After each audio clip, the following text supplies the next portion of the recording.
আসসালামু আলাইকুম বন্ধুরা, আপনারা সবাই কেমন আছেন? আপনাদের জন্য নিয়ে আসলাম আজকে একটা স্পেশাল রেসিপি। বাজার থেকে বাবা ইলিশ মাছ আনার সাথে সাথেই ইলিশ পোলাও খেতে ইচ্ছে করলো। ইলিশ পোলাও রান্না করতে প্রথমে আমি মরিচ, পেঁয়াজ, কাজু বাদাম, কিশমিশ, টক দই একসাথে ব্লেন্ড করে নেব।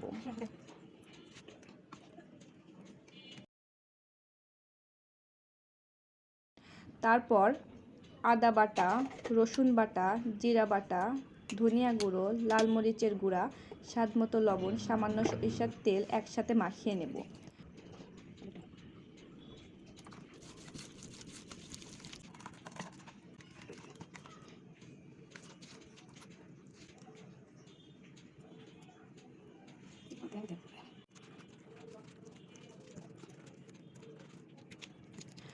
সব কিছু একসাথে মাখিয়ে 40 মিনিট থেকে 1 ঘন্টা রেস্টে রাখবো।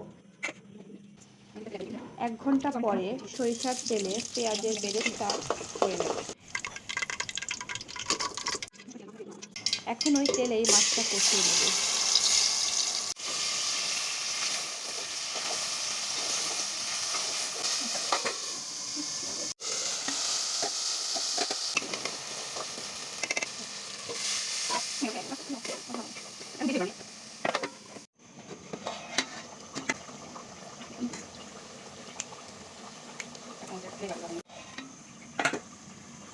কষানোর শেষে মাছগুলো উঠিয়ে রাখবো।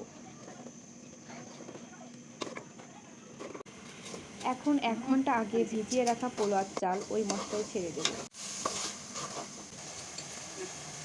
এবার একটু ঘি ও লবণ দিয়ে নেড়ে নেব।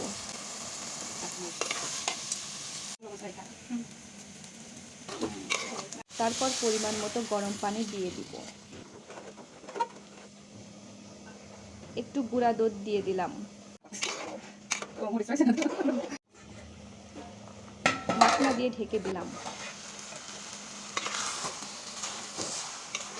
এবার চালটা 90% সিদ্ধ হয়ে গেলে একটি তাওয়ার উপর বসাই দেব।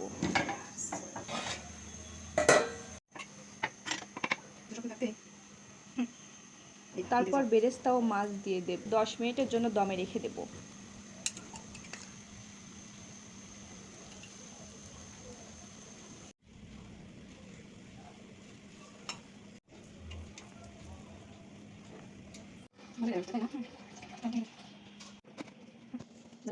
হয়ে গেল মজাদার ইলিশ পোলাও। নিশ্চয়ই বাসায় ট্রাই করবেন। আমার রান্নাটা কেমন হলো জানাবেন। ভালো লাগলে লাইক, কমেন্ট, শেয়ার করে পাশে থাকবেন। আল্লাহ হাফেজ।